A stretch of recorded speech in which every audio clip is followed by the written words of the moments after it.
Jami was, from the moment I was born, just the best big sister you could ever have. She always paved the way. She was a very precocious child. She has always had very high energy. My mom used to say that when she was a little girl, she could run in 5 places at one time. The two of us were just this little nucleus team. She's always there for me, no matter what. Jami's always been somebody who takes on taking care of those around her, those that she loves. And, later in her career, that included a huge firm.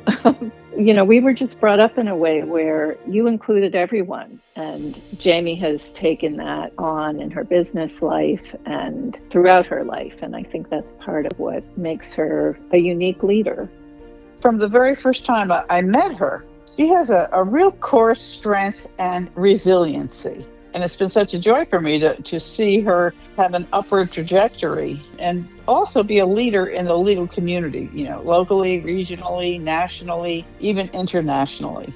She had a way of combining brilliance and practical analytical thinking. She really cultivates connections, and she does that with warmth and caring. She has tremendous empathy. I have known many times when she has gone the extra mile to support families and people in the firm when they've had difficult circumstances, when they've had health problems. She's a tremendous mentor and has always been. She takes particular interest in mentoring everybody, both individually and as groups. She's a trailblazer in all those regards and really so deserving of this award.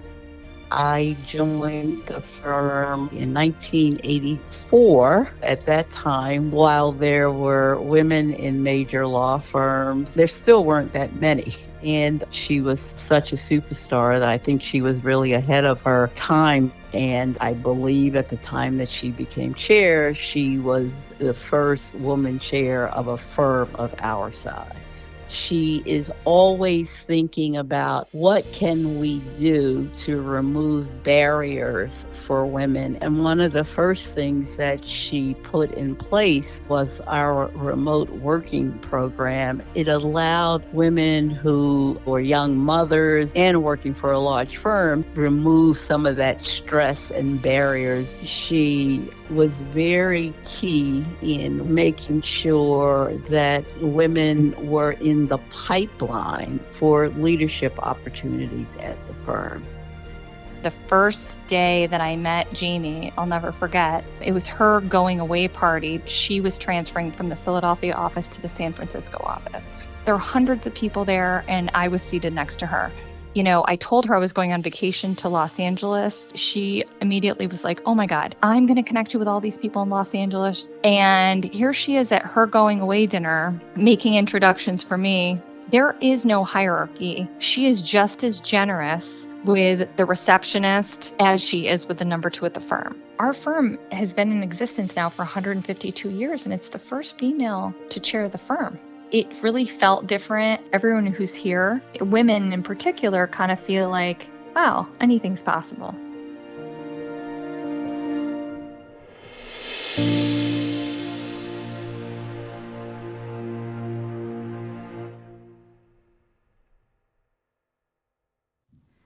Good afternoon. Thank you to the Commission on Women. Thank you, Carol. I have to say it's very emotional watching a movie about yourself that you haven't seen before and hearing people like your sister talking about you.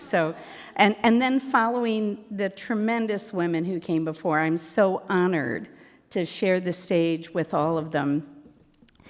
Receiving an award celebrating women who help others is incredibly significant and meaningful for me because I've been the recipient of so much help from so many people. And I've always viewed it as both my privilege and my deep responsibility to bring others up.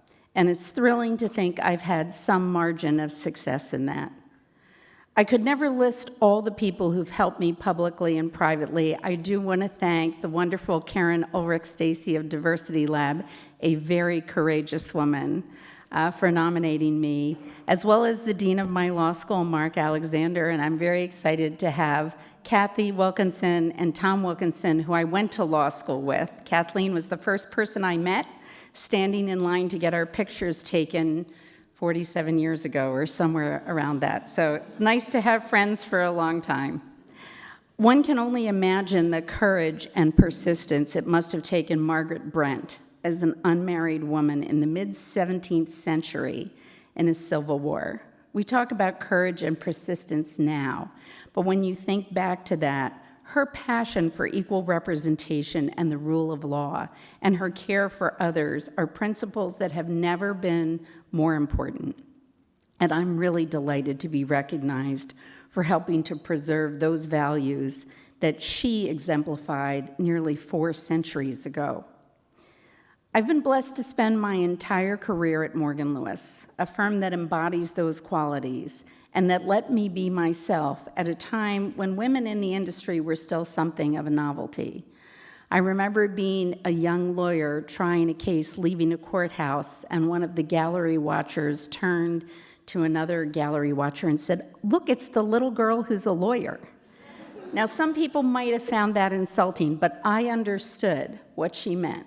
She was thrilled that she could see the possibility of young women doing things that she never had a chance to do. The support of women who've come before, many of whom did not have the chances I did, is something I deeply value. My mom passed away this spring. She wasn't a lawyer or even a college graduate, but her wisdom, support, persistence, work ethic, training, and complete belief in me have guided me every day. And she, like the woman outside the courthouse and so many others, have always been there in my corner cheering me on, and I'm so grateful for that. I've tried to pay forward that support, and I've been blessed to help other women carve out rewarding and impactful lives in the law. It's really a gift to me when I look at the video and see so many of the women that I have the privilege to work with every day. I'm really proud that they feel that they have a place, and they make such a huge difference, and they make the world and the law a better place. The rise of women leaders has in many ways made people realize that what used to be dismissed as soft skills are really leadership skills, including collaboration, courage, and compassion, and we've certainly heard a lot about that today already. Margaret Brent's history embodies these. The practice of law is the practice of collaboration, forging collaborative relationships to solve problems. And the stronger and broader your relationships, the more success you'll have. Relationships are built by being supportive, protective, nurturing, honest, generous with your time, and trustworthy. Margaret's relationships allowed her to ship corn from Virginia to Maryland to feed hungry troops, preventing an armed revolt. Her voice was being denied at the same time she was doing all this, but she understood that leadership isn't about titles, and it isn't about sitting at the top. It's doing the work that is needed to create a better future for everyone. She also had courage, the courage of her convictions and the courage to be her true self. When I started in the law, there were people who said things like, "Don't talk about your children," or "You have to wear certain clothes." But my experience has always been that authenticity speaks for itself. You have to be authentically you to be good at anything. As someone once said, if you're not yourself, you can never be better than second best. And Margaret had compassion. Particularly in the US, compassion is being neglected in our public discourse. Compassion is not weakness. It's indispensable to leadership. It helps us stand in the shoes of others to understand their problems and needs better. And it's only when we understand that we can actually help. And after all, that is the job of every good lawyer and indeed every good citizen of the world. I hope that everyone here remembers all the time that none of us does it alone. We all lean on one another and those who came before. And as we move forward, it's really important to keep one hand ready to pull up the others behind us and push somebody a little bit ahead when maybe they think they're not ready. Life is a team sport, and more than any personal accomplishment of mine, this award reflects the collective efforts of all those who supported me and instilled in me the things that have guided me throughout my entire career.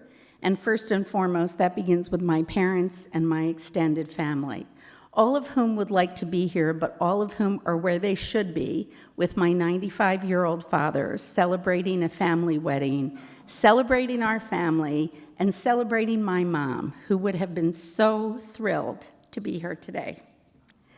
I share this award with all of them, and I really accept it in my mom's honor. Thank you.